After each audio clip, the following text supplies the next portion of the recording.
நாட்டில் எரிபொருள் விலையில் ஏற்பட்டிருக்கக்கூடிய மாற்றத்திற்கேற்ப பொது போக்குவரத்து கட்டணங்களிலும் திருத்தங்கள் மேற்கொள்ளப்பட்டிருக்கிறது. முச்சக்கர வண்டிகளுக்கான பயண கட்டணத்தில் மாற்றம் மேற்கொள்ளப்பட்டிருக்கிறது. அதே போல பேருந்து பயண கட்டணத்திலும் திருத்தம் மேற்கொள்ளப்பட்டிருக்கிறது. இது தொடர்பான சரியான விளக்கம் பொதுமக்கள் கிட்ட இல்ல.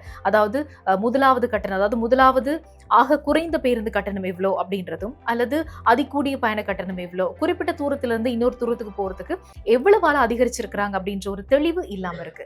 இதன் காரணமாக நீங்க பேருந்துகள்ல பயணிக்கும் போது நிச்சயமா அவதானிக்க வேண்டிய ஒரு விஷயம் என்ன அப்படின்னு சொன்னா, இந்த பேருந்து கட்டணங்களில் ஏற்பட்டிருக்கக்கூடிய திருத்தத்தை காட்சிப்படுத்திருக்கிறாங்களா அப்படின்றத கட்டாயம் நீங்க பார்க்கணும்.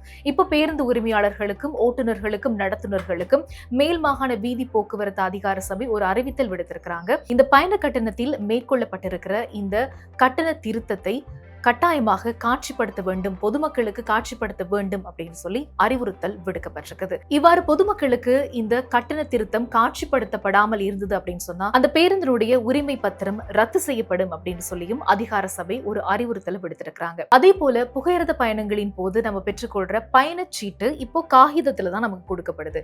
இது முழுமையாக டிஜிட்டல் மயமாக்கணும் அப்படின்ற ஒரு நோக்கத்தோட ஒரு திட்டம், ஒரு செயற்திட்டம் முன்னெடுக்கப்பட்டு கொண்டிருக்கிறது. முதலாவதாக கழனிவெளி புகையிரத மார்க்கத்தில் இந்த செயற்திட்டத்தை ஆரம்பிக்கிறதுக்கு எதிர்பார்த்திருக்கிறாங்க. எதிர்காலத்தில் இந்த வருட இறுதிக்குள் முழுமையாக எல்லா புகையிரத கட்டணங்களையும் டிஜிட்டல் மயப்படுத்தி புகையிரத சீட்டுக்களை நம்ம டிஜிட்டல் மூலமாகவே பெற்றுக்கொள்றதுக்கும் ஏற்பாடுகள் செய்யப்பட்டு கொண்டிருக்கு. பொது போக்குவரத்து தொடர்பில் பல மாற்றங்கள் வந்து கொண்டிருக்கின்றன. இது தொடர்பாக பொதுமக்கள் விழிப்புடன் செயல்பட வேண்டும் என்பதற்காக தான் இந்த வீடியோ.